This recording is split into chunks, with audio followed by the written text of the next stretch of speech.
ya vimos de manera general de qué se trata el tema de la Tierra plana. Ahora vamos a adentrarnos un poco más en algunas de sus explicaciones. Personas que han estudiado más este tema comentaron en el video anterior que la Tierra plana no es así, que para entender este tema debemos hacer un proceso de deconstrucción intelectual y conceptual. El consejo es no tratar de ubicarla dentro del universo que nos han mostrado toda la vida, pues no se sabe cómo es realmente. La Tierra plana es redonda desde el punto de vista circular, que está posiblemente y según algunos terraplanistas en un plano infinito, y no se sabe qué más pudiera haber. La línea del horizonte permanece siempre a la altura del ojo del observador, independientemente de la altura a la que te encuentres. Así estés a nivel del mar, en una azotea, en un edificio, en la cima de una montaña o de un avión. Para muchas culturas antiguas que eran grandes observadores del cielo y de la naturaleza, la Tierra era plana. Los sumerios, los babilonios, los egipcios, los chinos, los hindúes, los mayas, entre otras. Cada una representaba la Tierra plana de forma distinta, aunque con algunas coincidencias. Pero fue alrededor del 240 a.C.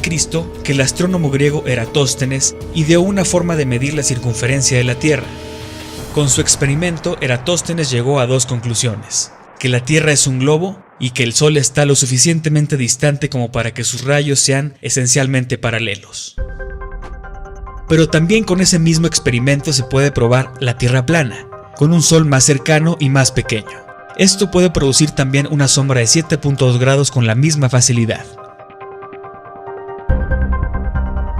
La idea de la esfera fue aceptada sin pruebas directas hasta el 1522 después de Cristo, cuando la única nave que sobrevivió a la expedición de Fernando Magallanes llegó al puerto tras haber realizado por primera vez una vuelta a la Tierra. Así se demostró en aquel entonces que la Tierra no era plana. Aunque viendo el modelo terraplanista actual, sí es posible hacer ese viaje. Pero no fue hasta la época actual, en el siglo XX, que supuestamente se pudo fotografiar la Tierra desde el espacio. Vamos a hablar ahora sobre el efecto de barco hundido, que se ha manejado como una prueba directa desde la antigüedad de que la Tierra es esférica, y que es una de las razones principales para la adopción de la hipótesis por parte de la humanidad. El efecto de barco hundido pasa cuando los cuerpos distantes parecen hundirse en la superficie de la Tierra. Si se ve un barco que se aleja y se pierde en el horizonte, entonces se cree que es por la curvatura de la Tierra. Pero, ¿cómo se genera este efecto? Puede ser causado por refracción atmosférica. El efecto del barco que se hunde es más probable que ocurra cuando el clima no está calmado y las observaciones se realizan en ambientes oceánicos agitados. En áreas más sin litoral, como lagos, canales y calas oceánicas, y en condiciones de calma, el efecto a veces no ocurre. Esta naturaleza inconsistente es contraria al argumento de que el efecto de hundimiento debe ser resultado de una Tierra esférica.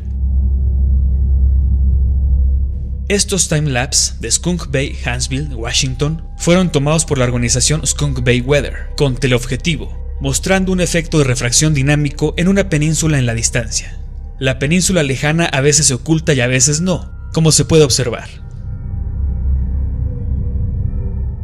Este video fue filmado a 10.13 kilómetros de distancia y la cámara colocada a casi 1 metro de altura. Según cálculos oficiales, a esta distancia la orilla lejana debería estar 3.67 metros más abajo por la curvatura de la Tierra, pero no es así. Se alcanza a ver perfectamente completo el otro lado enfocando a una construcción.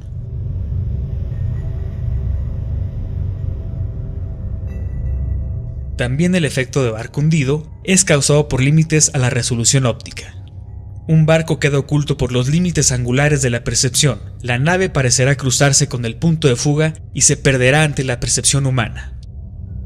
Cuando los cuerpos se acercan tanto que parecen fusionarse, se llama punto de fuga. Por lo general, en las escuelas de arte se enseña que el punto de fuga está a una distancia infinita del observador, por lo que, en este caso, se ve el barco hundido en el horizonte. Sin embargo, dado que no podemos percibir el infinito debido a las limitaciones humanas, las líneas de perspectiva se modifican y se ubican a una distancia finita del observador. Como tal, se ve el efecto de barco hundido.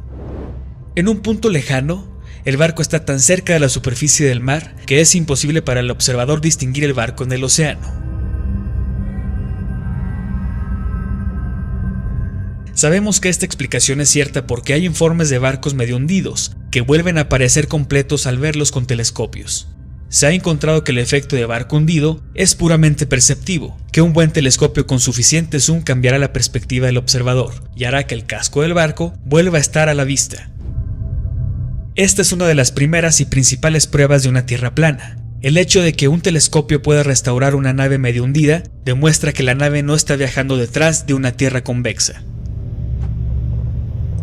Cuando se mira por un telescopio se logra ver a largas distancias los barcos o costas, pero también esta herramienta tiene sus limitaciones, pues se mide en ampliación y aunque tenga un cierto alcance, llega a un punto donde ya no se logra ver, por lo mismo de la perspectiva y por refracción atmosférica. Por eso es imposible ver lo que pasa de un continente a otro.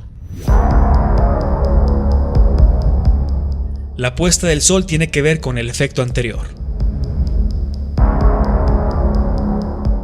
Aunque el sol está en todo momento por encima de la superficie de la Tierra, en la mañana parece ascender desde el noreste hasta la posición de mediodía, y desde allí descender y desaparecer, o ponerse en el noroeste. Este fenómeno surge de la operación de una ley de perspectiva simple y visible en todas partes. En una larga fila de postes de luz, el segundo, suponiendo que el observador se para al principio de la serie, aparecerá más bajo que el primero, el tercero más bajo que el segundo, y así hasta el final de la fila. Los más lejanos parecen siempre los más bajos, aunque cada uno tiene la misma altitud. Esto explica cómo el sol desciende hacia el horizonte a medida que se aleja. Sin embargo, una vez que la parte inferior del sol se encuentra con la línea del horizonte, se intersectará con el punto de fuga y se perderá ante la percepción humana, ya que el camino cada vez más superficial del sol crea una tangente más allá de la resolución del ojo humano. Por lo tanto, esto coloca efectivamente al punto de fuga a una distancia finita del observador.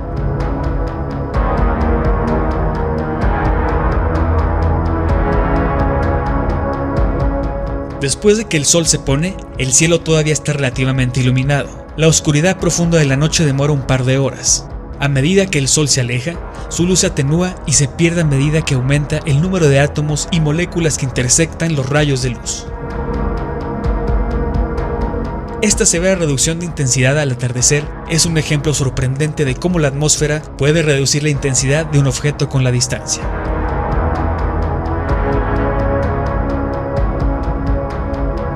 Lo mismo pasa con la estrella Polaris y las constelaciones cambiantes. Esta bajada de la estrella polar a medida que nos alejamos hacia el sur y el surgimiento de las estrellas en el sur a medida que nos acercamos a ellas es el resultado necesario de la ley visible en todas partes de la perspectiva, que opera entre la línea ocular del observador, el objeto observado y la superficie plana sobre la que se encuentra, y no tiene conexión ni relación alguna con la supuesta rotundidad de la Tierra. ¿Tú qué opinas? Si te gustó el video, suscríbete a Naof, compártelo y no te pierdas los futuros videoreportajes.